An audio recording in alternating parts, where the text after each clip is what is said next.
Gold buyers, మీ కష్టాల్లో నమ్మకమైన మీ ఆత్మీయ నేస్తం.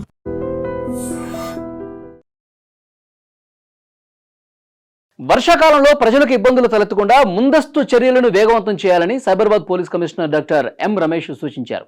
రాయదుర్గం పోలీస్ స్టేషన్ పరిధిలోని Molakam Cheruvu water logging point, city wines water logging ప్రాంతాన్ని, అలాగే మాదాపూర్ ట్రాఫిక్ పోలీస్ స్టేషన్ పరిధిలో centre for organisation development pipeline పనుల పురోగతిని సిపి సంబంధిత సివిక్ బాడీ అధికారులతో కలిసి క్షేత్రస్థాయిలో పర్యటించారు.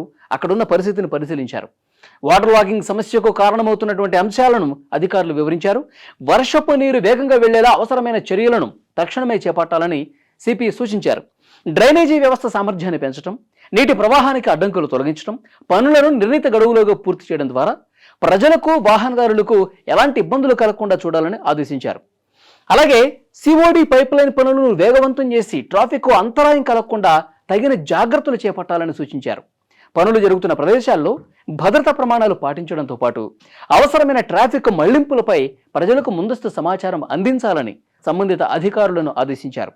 ఈ సందర్భంగా Cyberabad police commissioner doctor M రమేష్తో పాటు Cyberabad joint commissioner of police traffic విభాగానికి సంబంధించి Sanpreet Singh, CMC commissioner Srujana, Serilingampally traffic ADCP Hanumantharao, Madhapur traffic ACP Chandrasekhar Reddy, CMC deputy commissioner, AE అధికారులు, హైడ్రా సిబ్బంది, ఇతర సంబంధిత అధికారులు అందరూ కూడా ఈ ప్రాంతాలన్నింటినీ కూడా సందర్శించి క్షేత్రస్థాయిలో పరిశీలన తెలిపారు.